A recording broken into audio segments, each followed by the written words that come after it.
Okay, I know this may seem like a bit of a late subject that I'm currently tackling, but I've been watching a lot of Power Rangers recently, so, why not?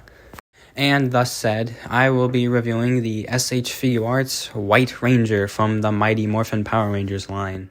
And I also got this White Ranger helmet for the sake of this review. And the rest of my channel, that is. For starters, here's a look at the box. It's got this nice gold sheet in the back. Here we have Tommy up front, Saban's Power Rangers. You got the power 25 years. I believe that's Jason's Red Ranger, or at least that's what it looks like. And turning over to the side, here we have White Ranger on the side of the window right down here. And then a whole lot of Power Rangers extending up from the top of the box with that same 25 years logo right there. And then turning over to the back, it has the words White Ranger again. And then a ton of pictures right here of the figure. And then turning over to the right side, here we have Tommy and the SH Figuarts down there. And the bottom, here's Tommy, and yeah, that's it. And here are the instructions to show you what to do with the accessories. And there's nothing on the back. So, yeah. Alright, getting a closer look at this figure, the paint and sculpting look absolutely amazing. From the helmet all the way down to the vest, to the gauntlets on his boots and his gloves. And then here's the belt. Here's Saba. I'll talk about him more later.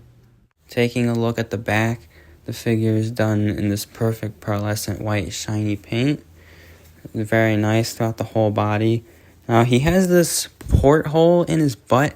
I've tried countless times to get that open, but of course I just could not get it open, and I've been scratching the paint from it. Yeah, and then there's the bottom of his boots. Not the bottom, but the back. Still, you guys know what I mean. Perfect all around. Just amazing. And here's the bottom of his boots. Now for his accessories. For hands, he comes with 2 fisted hands, 2 hands to hold his helmet, 1 Saba holding hand, and 1 left open palm hand. Now this bothers me. So when a figure comes with an assortment of hands, the most common hand options to logically receive a pair would be fists and split out open hands. But this right here is insulting to me. This is like a common hatred that I have when companies decide to include accessories, specifically the hands, and just so happen to be hands like fists or open palm hands that essentially come as a single hand, utterly grinds my gears. Companies like YOLO Park even do this. They did it with their Optimus Primal model kit, and it's still annoying to this very day. I think we should move on now. Now, aside from his hands, he also comes with this unmasked Tommy head sculpt. And not gonna lie, I am never using this head again. They even messed up the paint on his ear piercing. But here's what it looks like on the figure. And here's the backside. And since it's on, here he is holding his helmet. Okay, and now for the most important accessory. Here we have Saba, the talking sword. And might I say, this sword looks really freaking nice. I think the details were pegged out very well, all the way from the blade to the handle. And here's a closer look at Saba's face, and oh man. Oh god, Saba, what did they do to you? Something about Saba just doesn't look right. I'm sorry, it's just the shape of his face. But yeah, here's the right side coming to the top, and yeah, just all around, he looks good for the most part, It's a handle, and there's, yeah, so. Now to store Saba into the hilt, you just untab the blade, stick it through the hilt, and then reattach the 2 pieces. Saba comes with an extended blade, and you can swap this by simply matching the port with the hole. And this goes in a specific way. You want the blade to be facing the same direction that Saba is facing. So yeah, there you go. And then he can hold it upwards like this, or downwards like this. And either way, he looks good doing it both ways. There he is! I figured I would do his articulation segment live because I thought it'd be easier.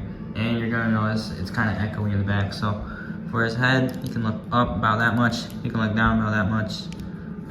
twist side to side all the way around. He's got some pivot back and forth, but if you rip his head off, you got his head's on a little ball peg, so if you turn it like that, then you can get much better pivot. That's a lot of pivot right there. The neck can move forward and backwards some. The vest here, these little shoulder pads can move up, and that's kind of one thing I don't like about the shoulder pads. They move up about that much, but it gets you some range for the arms. They go up about that much. They come in about that much, and that looks ugly. Oh my goodness. It's got these little free floating pieces right here to cover up the exposed joints. So yeah, these joints can move all the way around. It's got a double jointed elbow, and the hands are on a ball joint. They move up and down. They twist all the way around, and if you twist the ball peg, they can move in and out some, well, or up and, that's actually up and down, sorry. Now for his torso, he can move back about that. He can crunch backward about that much, and I think he can crunch forward. It's kind of hard to tell. This piece right here, I don't think that crunches forward at all. His little lasso here is, oh. Okay, we're gonna ignore that. Come on, get back on. Get back on. Okay, there. Now, his thighs, I think he has a thigh swivel. Okay, it's kind of there. It's just not much of a thigh swivel. He's got a drop down hip joint. His legs can move up about that far. He's got crazy high kick action. And then his legs can move about back that far. He's got double jointed knees. The ankles move down about that much, and they don't move forward by any means much. That's the only movement you can get forward, so really not much at all. The ankles can move side to side, and they can pivot like that. Focus. God damn it. All right. Oh yeah, and they can wait, no, that's actually the pivot, sorry. They can move, and they can move side to side, and they can pivot. I'm sorry you guys had to suffer from all my stuttering. It's just, I'm not good at talking for long periods of time. And, yeah. Anyways, to measure this guy, he stands around just about 5.5 inches tall. So for comparison, now, I don't have anything else Power Ranger related to compare him with. So, here he is with S.H. Mossart's Godzilla 2024 and S.H. Mossart's Kong 2024. Okay, well, that was my review. Like, before I end this off, I just want to say this took me just crazy 2 weeks to make, because simply for the fact that I've been solely relying on sunlight, specifically morning light, because it makes things a little bit easier and brighter for the camera. Because for like cloudy days and such, I didn't know how different that would be for the camera. I didn't know if it would be like slightly darker or slightly brighter. But yeah, I've been working on sunlight because I don't have like a review station of my own, so I don't have like lights and all that, and like a backdrop or nothing, or a proper desk. I would use the desk that I currently have right now, but it's kind of small, and yeah, there's like a big shelf on top of it. So yeah, and my final thoughts. Should you get this figure? Yeah, I think so. It's pretty nice. If you want like a good White Ranger figure, then, well, yeah, it should really work out for you, because, you know, SH Figuarts is a good line in my opinion. So yeah, I'll see you then, like later sometime. Hey, just a quick side note before I leave. So this video will kind of determine whether if I want to make more videos later on. And on top of that, I don't expect this video to be perfect by any means. I still have a long way to go in terms of my editing skills, so I might not use any background music for now.